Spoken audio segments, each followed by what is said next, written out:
Bonjour. À quel souvenir souhaites-tu accéder aujourd'hui? Pas de problème, passe juste cette porte s'il te plaît. Le souvenir que tu vois en ce moment date du 4 octobre 2043, soit il y a 40 ans aujourd'hui. Il fait beau dehors, le soleil brille et des enfants courent dans le parc. Tu peux entendre les aboiements des chiens qui jouent avec leur maître. Les feuilles des arbres ont commencé à tomber, jaunes, dorées et craquantes sous tes pieds. Tu regardes ta montre, il est 15h. Ton rendez-vous devrait arriver d'une minute à l'autre. Quelques instants plus tard, tu entends le bruit de feuilles sèches piétiner derrière toi. Tu te retournes et elle est là, la femme de tes rêves. Mais tu ne le sais pas encore. Aujourd'hui, en 2083, elle est assise à côté de toi sur le canapé, regardant le même joli souvenir avec un sourire sur le visage dans la maison où vous vivez tous les deux depuis des années maintenant, juste vous deux et votre chien. Ici, en 2021, le mieux que tu puisses faire quand tu veux revivre de vieux souvenirs, c'est de regarder une vidéo sur ton téléphone. Tu ne peux pas littéralement télécharger tes souvenirs en ligne ou sur un disque dur. Bien sûr, tu peux s'en rêver ou peut-être regarder un film futuriste à ce sujet. Mais pourquoi quelqu'un voudrait-il télécharger le contenu de son cerveau? L'un des pires sentiments qui soit, c'est probablement d'oublier où tu as laissé quelque chose. Tu te souviens de cette fois où tu regardais la télé et où ta télécommande s'est vue pousser les jambes et s'est enfuie quelque part? C'est arrivé à tout le monde. Sous le canapé, quelque part dans le salon, sous la télé, où diable est cette télécommande? Voici ce qui se passe. Tu mets ton émission en pause parce que tu as faim, mais quand tu es sur le point de jeter la télécommande sur le canapé, elle t'échappe des mains et tu la pousses accidentellement du pied sous le canapé. Tu te dis, bon, je la ramasserai plus tard, et tu continues ta petite vie. Le frigo, le sandwich, miam. Tu finis par oublier la télécommande 5 minutes plus tard. Quand tu reviens enfin dans le salon, tu ne trouves pas la télécommande. Il est temps de se mettre à quatre pattes et de commencer la mission de recherche tant redoutée. Si tu pouvais seulement télécharger tes souvenirs de leur passé sur ton ordinateur ou sur un cloud, tu saurais très vite où elle s'est enfuie.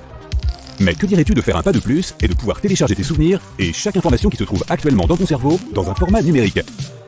L'éternité semble être un long moment, et si ta conscience était téléchargée sur un appareil immortel, tu pourrais aussi devenir immortel. Les saisons passeraient sans fin, et le monde changerait au point de devenir méconnaissable. Dans quelques milliers d'années, la réalité telle que nous la connaissons pourrait être totalement différente. On parle de voitures volantes, de gratte-ciel qui percent les nuages, de routes qui grimpent en boucle les unes autour des autres comme dans un film de science-fiction. Les villes devraient être construites sous l'eau car il n'y aurait plus de place sur Terre. Dis bonjour à ton voisin qui est un requin. Être immortel signifie que tu peux regarder ta vie passée comme si c'était une série, sauf qu'elle n'est jamais interrompue. Une sitcom infinie dont tu serais la star. Pour toujours. Mais alors, est-ce que ce serait toujours toi? Serais-tu maître de toi-même, ou est-ce l'ordinateur dans lequel tu as été téléchargé qui dicte qui tu es? Tu vivrais pour toujours, mais serait-ce toi, ou une copie de toi qui ne sait pas quelle est une copie? Dans l'idéal, tu serais toujours toi-même, sans aucun changement, et tu contrôlerais toujours tes propres pensées. La seule chose qui changerait, c'est qu'au lieu de vivre dans un organisme fait de peau, d'organes et autres, tu vivrais à l'intérieur d'un réseau, ou d'un disque dur. Cela ferait-il de toi une intelligence artificielle, ou serais-tu toujours un organisme vivant?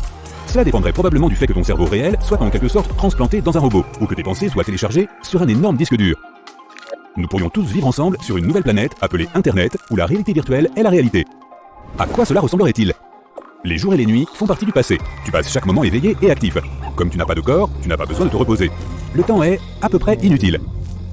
Internet a probablement changé presque chaque seconde de ta vie.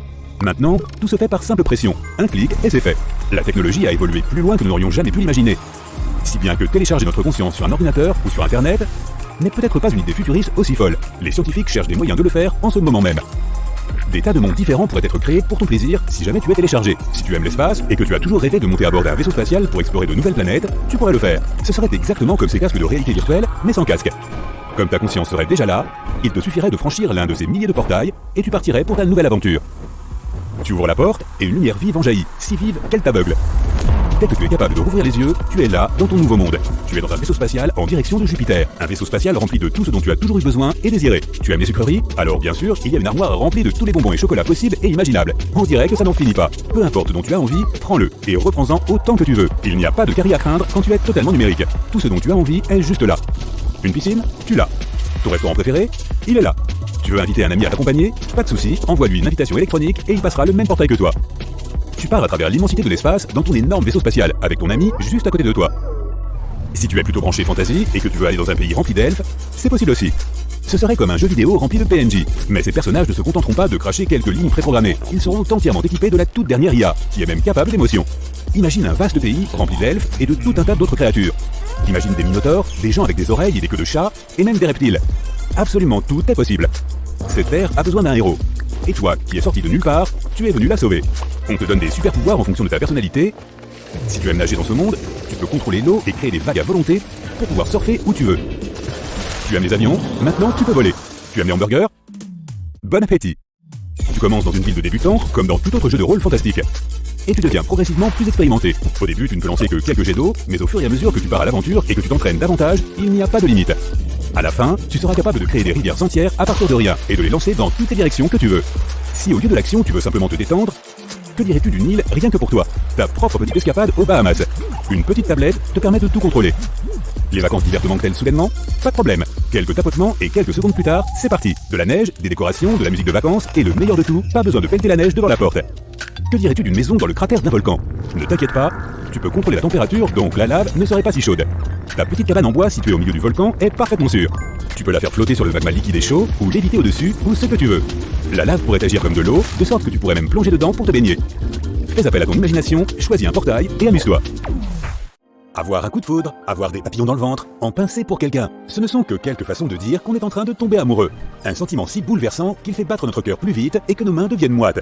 Et même si on pense que l'amour est quelque chose qui se passe dans notre cœur, en réalité, il se passe dans notre cerveau. Voici Sarah. Nous allons la suivre pour comprendre comment fonctionne la science de l'amour dans le cerveau. Elle va à son premier rendez-vous avec un homme qu'elle a rencontré sur une appli de rencontre. Elle a passé toute la soirée à hésiter sur sa tenue. Et quand le moment est enfin venu de rencontrer son cavalier, elle se sent prise de vertige et a des picotements dans le ventre.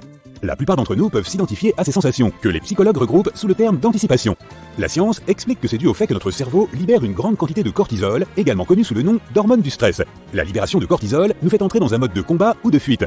Ce qui signifie que si le match de Sarah a 20 minutes de retard et qu'il n'envoie pas de SMS d'explication, elle va probablement quitter le restaurant aussi vite que possible. Le dating peut être difficile à traiter par notre système car il est très incertain. Tom va-t-il plaire à Sarah?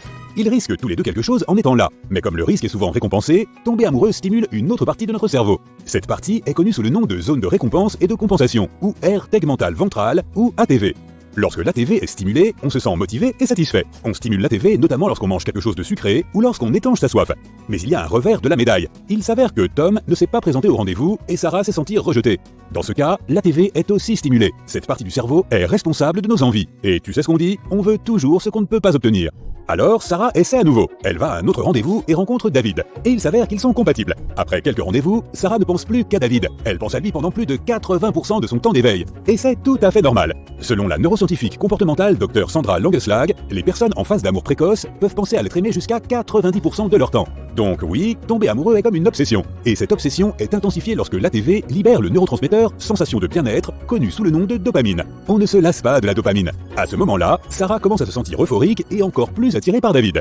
Tout ce qui le concerne lui plaît, et pendant un instant, elle croit avoir trouvé l'homme parfait. Les raisons pour lesquelles Sarah et David craquent l'un pour l'autre peuvent aussi être expliquées par la chimie du cerveau. L'une des raisons peut être ce qu'on appelle les phéromones. Les deux parties peuvent capter les phéromones de l'autre, qui sont des signaux chimiques naturels qui transmettent des informations génétiques ou même physiques. En gros, leurs cerveaux comprennent que leur génétique va bien ensemble, ce qui intensifie la production d'œstrogène dans le cas de Sarah et de testostérone dans le cas de David.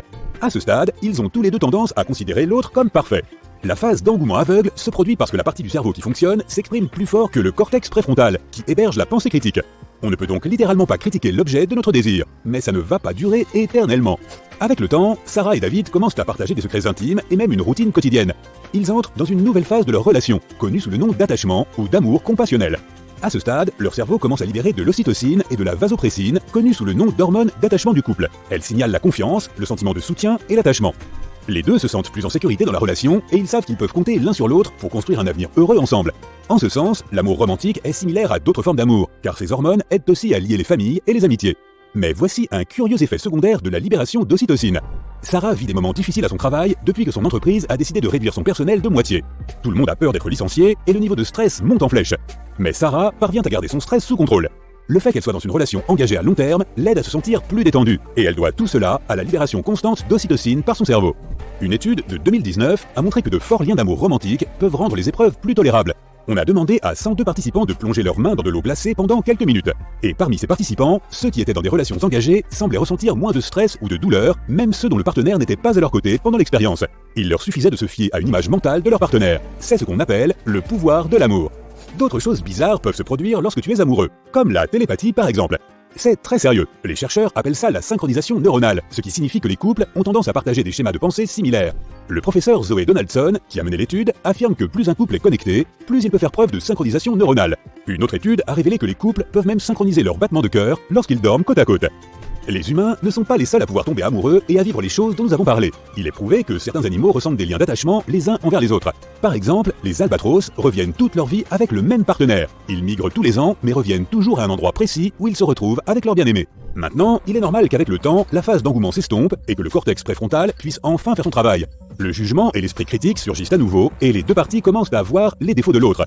Sarah n'aime pas la façon dont David laisse toujours ses chaussettes éparpillées dans l'appartement. Et David pense que Sarah regarde trop Netflix. Le problème, c'est que parfois, ces petites choses deviennent trop importantes et les relations peuvent tout simplement prendre fin.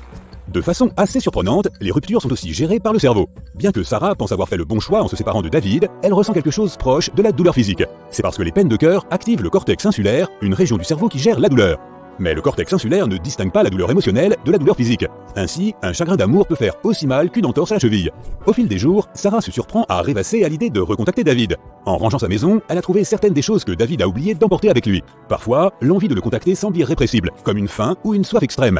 Cela se produit parce que l'ATV est de nouveau activé, le centre de motivation et de récompense qui alimente les sentiments de désir.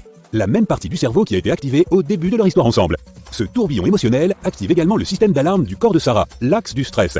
Et comme elle produit maintenant moins d'ocytocine, il peut lui sembler difficile de gérer tout ce qu'elle ressent. Mais tout ça va s'arranger. Avec le temps, la région corticale supérieure est activée. Cette zone est chargée de superviser la raison et le contrôle des impulsions. Elle freine ses envies irrationnelles. Ainsi, l'envie d'envoyer un SMS à David s'estompe lentement. Ce n'est pas la première rupture de Sarah, et elle sait qu'elle s'en remettra avec le temps. Quand elle était plus jeune, à l'adolescence, il lui était beaucoup plus difficile de se remettre d'une rupture. C'est parce que la région corticale supérieure était encore en cours de maturation. Les adolescents ont donc tendance à avoir moins de mécanismes de contrôle de soi dans ce genre de situation. Très bientôt, Sarah aura envie de rencontrer quelqu'un à nouveau, et une fois de plus, elle montera à bord de ces montagnes russes qu'on appelle communément l'amour. Malgré toutes nos différences, nous avons une chose en commun. En effet, nous nous sentons tous vivants et percevons activement le présent à ce moment précis. Mais voilà le hic, mes amis, notre sentiment du maintenant est en fait un peu retardé. Il faut environ une demi-seconde à notre cerveau pour traduire les informations dans notre conscience. Si l'on y réfléchit bien, techniquement, l'avenir est déjà là, mais nous ne nous en rendons pas compte immédiatement. Et ce n'est pas tout. Chacun de nos sens perçoit les informations à sa manière et à son rythme, et notre cerveau doit donc en ralentir certains afin que nous ayons une impression homogène du présent. C'est comme s'il fabriquait un monstre de Frankenstein d'informations sensorielles en temps réel, qui plus est en faisant en sorte que ce E soit joli. Mais c'est là que les choses deviennent vraiment folles. Des chercheurs ont découvert qu'il était possible d'altérer cette perception. Lorsque l'on supprime ce retard, notre cerveau s'embrouille et nous donne l'impression que l'effet se produit avant la cause. Comme si vous perceviez le son de la sonnette avant d'avoir appuyé sur le bouton. Bizarre, pas vrai? Pourquoi notre cerveau se laisse-t-il si facilement berner? Eh bien, c'est parce que notre conscience a pas mal de choses à faire. Nous devons traduire le monde qui nous entoure, réfléchir à ce qui pourrait se produire dans un avenir proche, et déterminer la marche à suivre.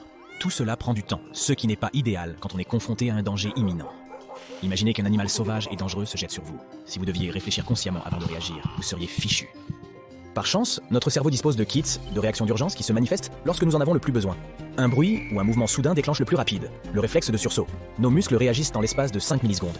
Vous êtes sur le qui-vive avant même de vous en rendre compte. Si nous disposons de quelques millisecondes de plus, notre réaction sera plus complexe. L'amygdale, où sont traitées en premier lieu nos émotions, met environ 12 millisecondes pour reconnaître une menace. Elle n'est pas super sophistiquée, mais elle peut facilement détecter un danger. En fait, certaines de nos meilleures actions sont réalisées sans prise de décision consciente. Tout ce que nous faisons en moins d'une demi-seconde, comme taper dans une balle ou capter le regard de quelqu'un, est fait automatiquement. Ainsi, bien que notre esprit conscient soit excellent pour la stratégie à long terme, nous n'avons pas toujours besoin de lui. Mais venons-en à la vraie question. Nous avons des pensées de toutes sortes. Chacun en fait l'expérience chaque jour. Faire un choix difficile en matière de carrière ou d'éducation demande beaucoup plus de réflexion que de choisir la garniture de sa glace. Mais vous êtes-vous déjà demandé quelle était la vitesse de la pensée? Avons-nous besoin d'une Ferrari pour suivre notre cerveau? Ou pouvons-nous nous contenter d'une bicyclette?